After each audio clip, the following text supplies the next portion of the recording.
الحمد لله رب العالمين والصلاة والسلام على سيد الأنبياء والمرسلين وعلى آله وصحبه أجمعين أما بعد قال رسول الله صلى الله عليه وآله وسلم وإنك لعلى خلق عظيم وقال الله تعالى في شأن حبيبه في موضع آخر لقد جاءكم رسول من أنفسكم عزيز عليه ما عنتم حريص عليكم بالمؤمنين رؤوف رحيم صدق اللہ المولانا العظیم۔ حضرات گرامی، اللہ تعالیٰ نے اپنے حبیب و محبوب حضور محمد رسول اللہ صلی اللہ علیہ وسلم کو اخلاق عالیہ کے سب سے اونچے درجے پر فائز کیا تھا۔ بلندی اخلاق کا جتنا اونچا سے اونچا تصور کیا جا سکتا ہے وہ حضور رحمت عالم صلی اللہ علیہ وسلم کا مقام و مرتبہ رہا ہے۔ انسانی اخلاق کی جتنی بھی صورتیں ہو سکتی ہیں، بلندی کے اعتبار سے اور عظمت کے اعتبار سے، وہ سب کے سب حضور رحمت عالم صلی اللہ علیہ وسلم کی ذات پاک میں یکجا تھی۔ اخلاق عظیمہ میں سے ایک اہم صفت ہے حلم، بردباری اور تحمل۔ کسی شخص کی بدتمیزی، بد اخلاقی، نازیبا گفتگو یا عمل کے مقابلے میں برداشت کر جانا، اس کا نام ہے حلم۔ یہ بہت بڑی صفت ہے۔ اس کا دوسرا پہلو ہے عفو اور درگزر، مجازی معنی عفو اور درگزر کے بھی۔ اسی لیے اللہ تعالیٰ کے اسماء صفاتی میں سے ایک اہم اسم ہے الحلیم، معاف کرنے والا، بندوں کے جرائم کو معاف کر دیتا ہے۔ اللہ کی نگاہ کے سامنے سب کچھ ہے، دیکھتا ہے کہ بندے جرم پر جرم کرتے جا رہے ہیں، بغاوت پہ بغاوت کرتے جا رہے ہیں، فرمان الہی سے سرکش ہو گئے ہیں، پھر بھی اللہ معاف کر دیتا ہے۔ اس صفت کا نام ہے حلم۔ اللہ تعالیٰ نے اپنے بہت سے انبیاء کرام کو، بلکہ تمام انبیاء کرام کو صفت حلم سے نوازا ہے۔ بالخصوص حضرت ابراہیم علیہ السلام کو، حضرت اسماعیل علیہ السلام کو، حضرت شعیب علیہ السلام کو اور حضور محمد رسول اللہ صلی اللہ علیہ وسلم۔ حضرت شعیب علیہ السلام نے جب اپنی قوم کے لوگوں کو توحید کی دعوت دی کہ اللہ ایک ہے، اسی کی عبادت کرو، یہ جو تمہارے اتنے سے دیوتا ہیں ان کی عبادت کو چھوڑ دو، صرف ایک اللہ ہے، وہی آسمان و زمین کا خالق ہے۔ تو ان کی قوم کے لوگوں نے کہا کہ کیا تمہارا خدا یہ کہتا ہے کہ ہم اپنے سارے خداؤں کو چھوڑ دیں؟ پھر کہا کہ تم تو بڑے حلیم ہو اور بڑے رشید ہو۔ الحلیم الرشید کا لفظ آیا، قوم کے لوگوں نے خود کہا تھا تم بڑے تحمل سے کام لینے والے ہو، بڑے سمجھدار ہو، ایسی باتیں کیوں کر رہے ہو؟ حضرت سیدنا ابراہیم علیہ السلام کے بارے میں 2 مقامات کے قرآن مجید میں حلیم کا لفظ آیا ہے۔ لَأَوَّاهٌ حلیم، اللہ کی طرف بڑے رجوع کرنے والے، بڑی انابت کرنے والے اور بڑے تحمل والے تھے۔ جب حضرت ابراہیم علیہ السلام نے اللہ کی بارگاہ میں دعا کی، ان زمانہ گزر گیا تھا، صاحب اولاد نہیں تھے، بلکہ ادھیڑی کی عمر آ چکی تھی، پھر بھی کہتے تھے یا اللہ مجھے نیک اولاد عطا فرما، رب ہب لی من الصالحین۔ تو اللہ تعالیٰ نے کیا کہا؟ فبشرناہ بغلام حلیم، ہم نے بچے کی بشارت سنائی جو بڑا حلم و تحمل والا ہوگا۔ تو یہ حلم اور تحمل بہت بڑی صفت ہے اور اخلاق عظیمہ کا بڑا اہم وصف ہے۔ برداشت کر جانا، نازیبا بات کو، معیوب بات کو، بدتمیزیوں کو، گستاخیوں کو برداشت کر لینا، اسی کا نام ہے حلم۔ صحیح بخاری اور صحیح مسلم میں ایک روایت ہے، اللہ کے نبی صلی اللہ علیہ وسلم کے پاس ایک دیہاتی بدو آیا۔ اس وقت ایک نجرانی چادر اوڑھے ہوئے تھے اللہ کے رسول، آپ کے گلے میں چادر تھی، اور اس کا حاشیہ جو کنارہ ہوتا ہے چادر کا وہ بڑا موٹا تھا۔ آج کے زمانے کی طرح پشمینہ کی چادر نہیں ہوتی تھی، بڑی ملائم، بڑی نرم و نازک، بڑی لطیف، ارے وہ کھجوری چادر ہوتی تھی، اون کی چادر۔ آج پیور اون کا جو کمبل مل جائے تو کوئی اوڑھے گا نہیں، کہا کہ یہ تو گلیریا کے لیے ہے، پورے بدن میں چبھتا ہے وہ۔ اور اس زمانے کی چادر موٹی موٹی، اور اس کے اوپر بھی کنارے پر حاشیہ گوٹ لگی تھی، اور موٹی ہو گئی۔ اب وہ بدو آدمی، عربی، دیہات کا رہنے والا، وہ آیا اللہ کے رسول کی چادر کو پکڑے ایسے کھینچ لیا،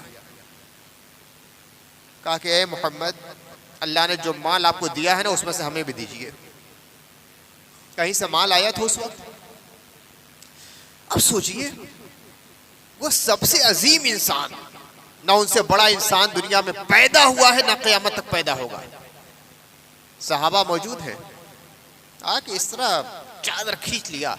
صحابی رسول حضرت انس بن مالک سے روایت ہے، خادم مصطفیٰ صلی اللہ علیہ وسلم، وہ کہتے ہیں کہ میں نے دیکھا کہ اس چادر کے نشان آپ کی گردن میں پڑ گئے تھے، کھینچنے کی وجہ سے تھے، زبردستی کھینچا، چادر پر پڑ گئے تھے۔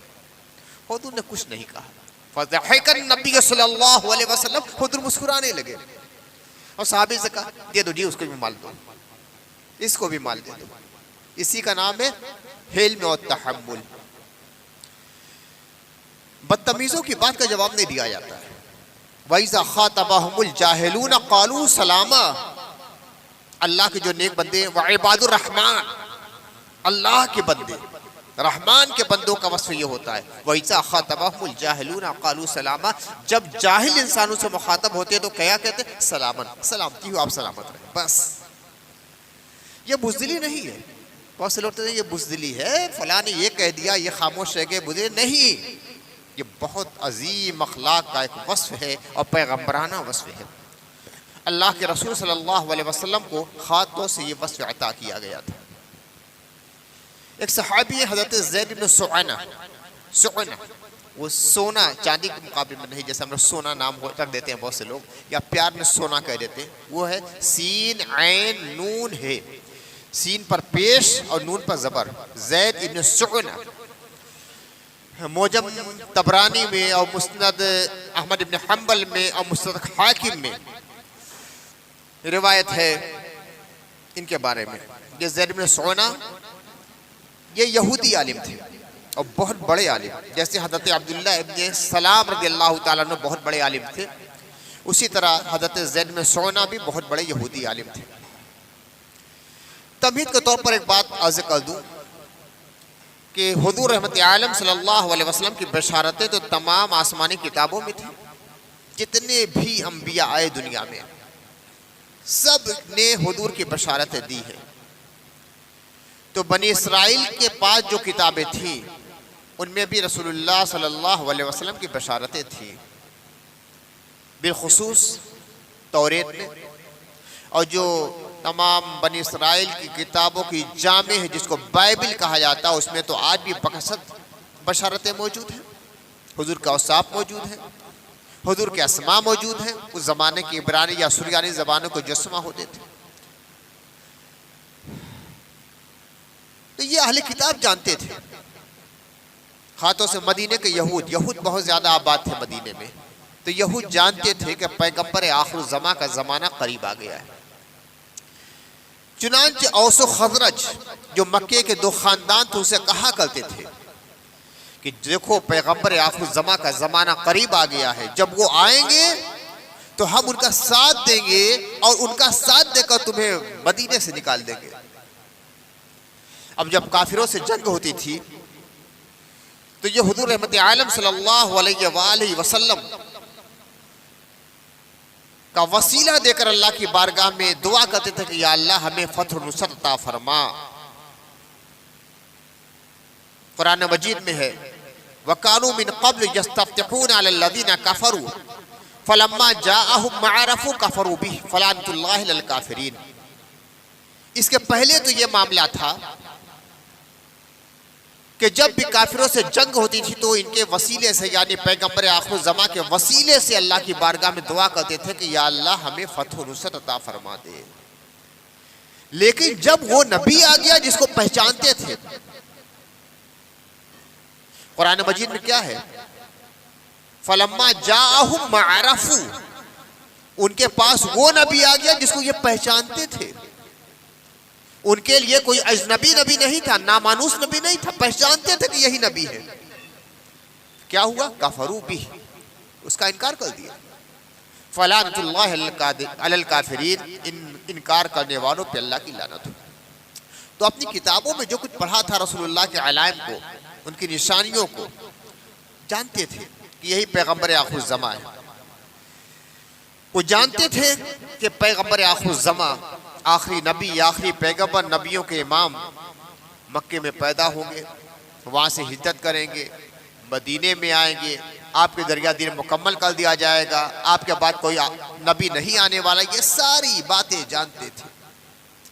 تو جب مکے میں آئے، اس کا شہرہ ہوا، مدینے تک بعثت رسول کی خوشبو پہنچی، کشا کشا مدینے کے لوگ کھنچ کر مکے آئے، آپ کی دعوت پہ لبیک کہا، مسلمان ہوئے.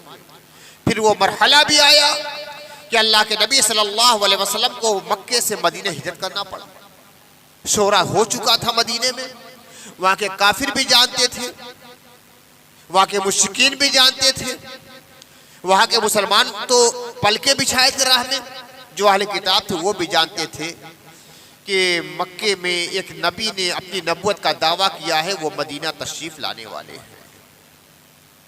تو چونکہ مدینے کے یہود منتظر تھے اس پیغمبر کے، لہذا جب رسول اللہ صلی اللہ علیہ وسلم مدینہ تشریف لائے تو حضور کے پاس وہ بھی حاضر ہوئے. کیا عوام، کیا علماء، احبار، رہبان، یہود اور عیسائیوں کو، وہ سب آتے تھے رسول اللہ کے پاس. اسی میں حضرت عبداللہ ابن سلام تھے، یہود کے بہت بڑے عالم تھے. حضور صلی اللہ علیہ وسلم کے پاس آئے، نبوت کی علامتیں دیکھی، ہلکا بگوش اسلام ہوئے، کلمہ پڑھا، مسلمان ہو گئے. انہی میں سے ایک زید بن سعنہ بھی تھے، بہت بڑے یہودی عالم. حضور کے پاس آئے، نبوت کی جو نشانیاں تھی آپ کے چہرے کو دیکھ کر ساری نشانیاں معلوم ہو گئی. دو نشانیاں باقی رہ گئی تھی جن کو ان کو تلاش تھی. گھر آئے، دل میں سوچنے لگے. یہ روایت کرنے والے کون ہیں؟ حضرت عبداللہ ابن سلام. حضرت عبداللہ ابن سلام یہ خود یہودی عالم تھے، مسلمان ہو گئے. تو وہ روایت کرتے ہیں کہ زید بن سعنہ گھر آئے، سوچنے لگے کہ نبی آخر کے بارے میں جو بشارتیں دی گئی تھی اور جو نشانیاں بتلائی گئی تھی وہ سب محمد کے اندر تو مل گئی. چہرہ دیکھتے ہی معلوم ہو گیا. اب دو نشانیاں باقی ہیں. ایک روز اللہ کے نبی صلی اللہ علیہ وسلم کے پاس آئے، ابھی مسلمان نہیں ہوئے، تو کہا کہ محمد رسول اللہ اپنے کاشان اقدس سے باہر تشریف لائے اور آپ کے ساتھ علی مرتضیٰ بھی تھے. آئی، نماز پڑھائی. نماز سے فارغ ہوئے، ایک شخص اونٹنی پر سوار ہو کر آیا. کہا کہ یا رسول اللہ، میرے قبیلے کے کچھ لوگ مسلمان ہو گئے. میں نے ان سے کہا تھا کہ اسلام قبول کر لوگے تو اللہ تعالیٰ رحمت و برکت کے دروازے تمہارے لیے کھول لے گا، تمہاری رزق میں برکتیں ہوگی. مسلمان ہو گئے ہیں. یا رسول اللہ، برکتوں کے دروازے کھلنے کے بجائے قحط کا زمانہ آ گیا، بارش ہی نہیں ہوئی ہے، ساری فصل خراب ہو گئی، بلکہ فصل ہی تیار نہیں ہوئی. مجھے ڈر ہے کہ کہیں وہ اسلام سے منحرف نہ ہو جائے. یا رسول اللہ، ان کی مدد فرمائیے، کچھ بھیج دیجیے مدد کے لیے. اللہ کے نبی صلی اللہ علیہ وسلم نے حضرت علی کی طرف دیکھا.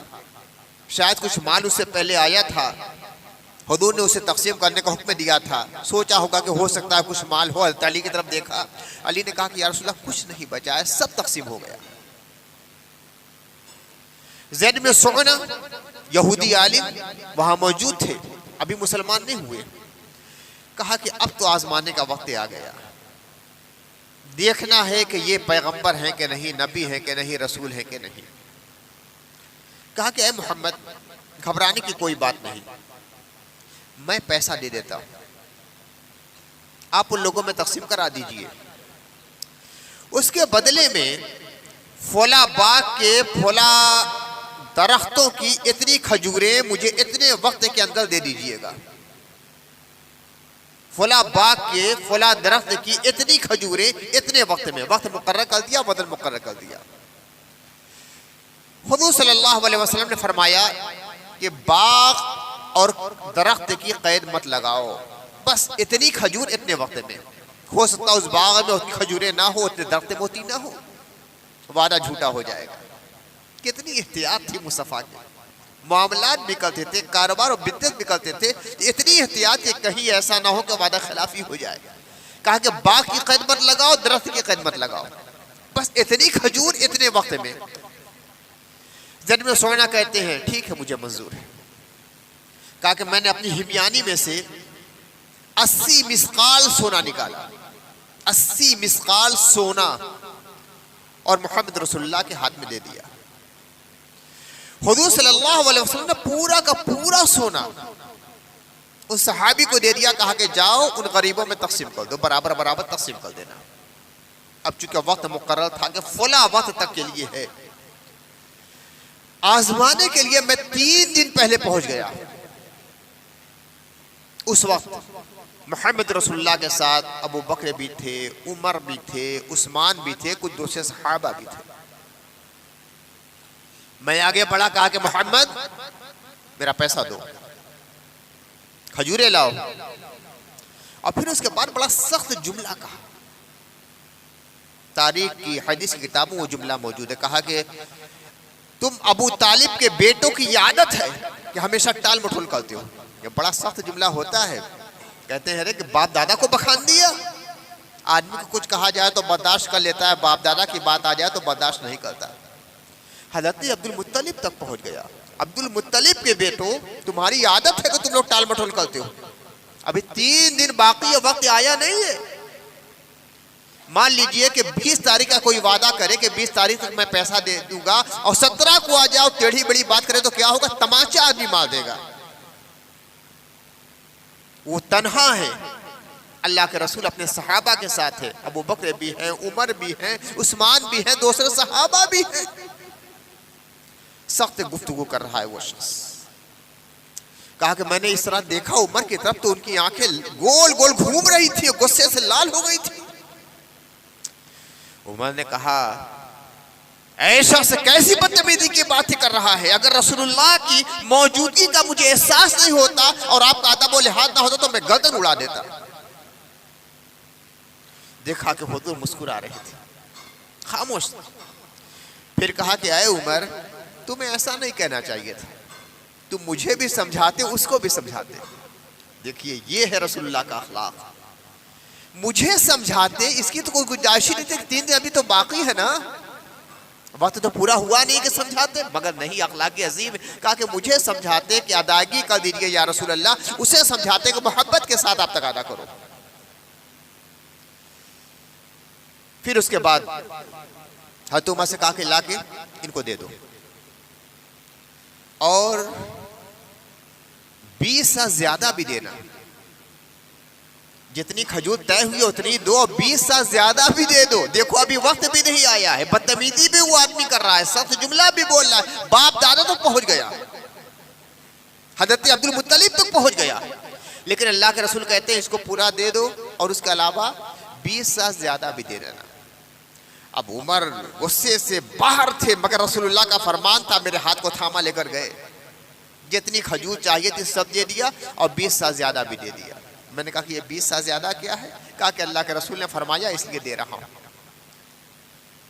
کہا ہے اللہ کے رسول نے کہ تم نے ڈرایا ہے اور دھمکایا ہے اس شخص کو، اس لیے تمہیں زیادہ دینا ہے. کیوں ڈرایا ہے؟ کہ تلوار سے مار دیتا گردن. کہا کہ میں نے اسی وقت عمر سے کہا کہ مجھے اتنی بزباری نہیں کرنی چاہیے تھی، مگر مجھے رسول اللہ کا امتحان لینا تھا کہ اللہ کے رسول آخری کے بارے میں ہے کہ وہ بڑے حلیم ہوں گے، تو میں دیکھ رہا تھا کہ ان کے اندر حلم ہے کہ نہیں ہے، اس لیے میں نے ایسی گفتگو کی تھی۔ میں نے پہچان لیا، جیسے ہی میں نے اللہ کے رسول کو دیکھا تھا، ان کے چہرے کی شباہت سے اور ان کی گفتگو سے انداز لگا دیا تھا کہ آخری نبی ہیں، بس ان کے حلم کو مجھے دیکھنا تھا، اور میں نے پہچان لیا کہ ہاں یہ پیغمبر آخر الزماں ہے۔ اس لیے کہ توریت میں یہ لکھا ہے کہ ان کی ایک صفت یہ ہوگی کہ ان کے غضب پر ان کا حلم غالب رہے گا، ان کے غضب اور غصے پر ان کا حلم غالب رہے گا۔ اور دوسری صفت یہ تھی کہ جتنا زیادہ آدمی ان سے نازیبا گفتگو کرے گا اور نازیبا معاملہ کرے گا، اتنا ہی زیادہ حلم کا برتاؤ کریں گے۔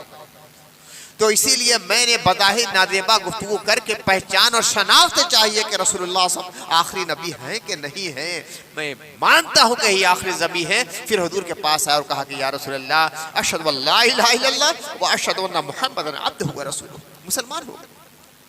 یہ تھا نبی صلی اللہ علیہ وسلم کا عظیم کردار۔ یہ حلم بہت بڑی بات ہے، انبیاء کا یہ خاص وطیرہ رہا ہے۔ جب تک انسان کے اندر حلم پیدا نہیں ہوگا، وہ کسی قوم کا قائد نہیں ہو سکتا ہے۔ ہر بات کا جواب دے دینا یہ تو عام لوگ کا طریقہ ہوتا ہے،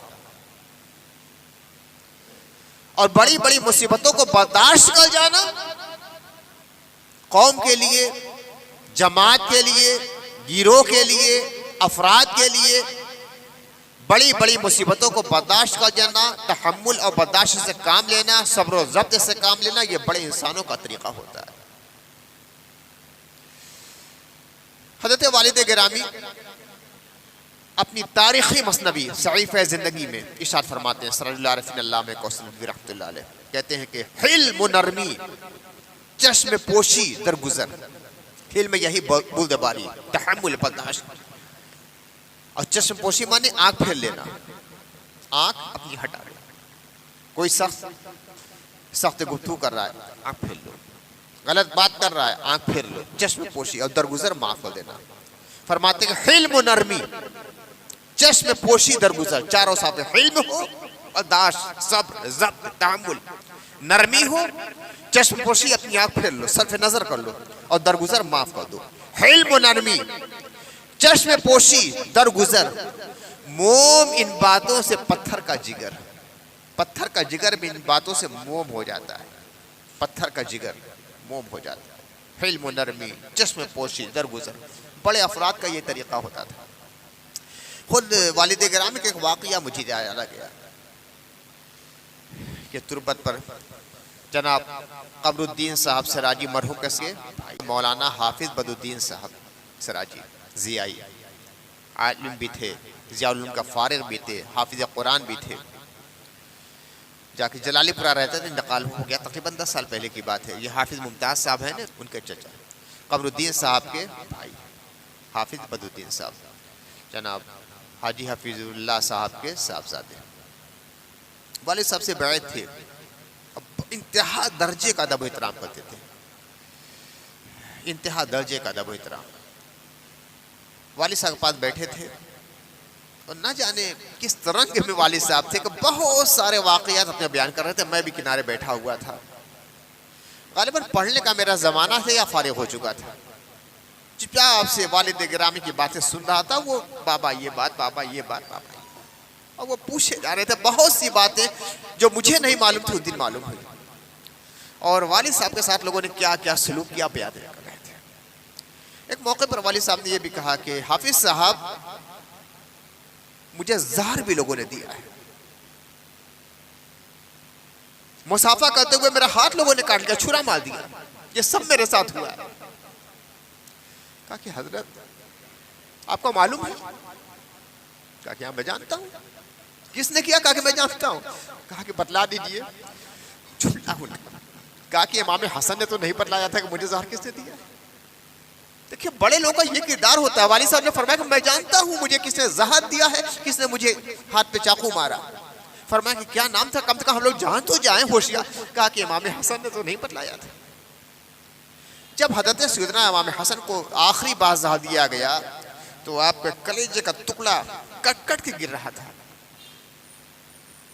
اجابت کے ذریعہ بھی، منہ کے ذریعہ بھی، قے کے ذریعہ تش رکھا ہوا تھا، جب قے کرتے تھے تو خون کے دوتھڑے گر رہے تھے۔ حضرت سیدنا امام حسین نے پوچھا کہ بھائی جان کس نے آپ کو زہر دیا؟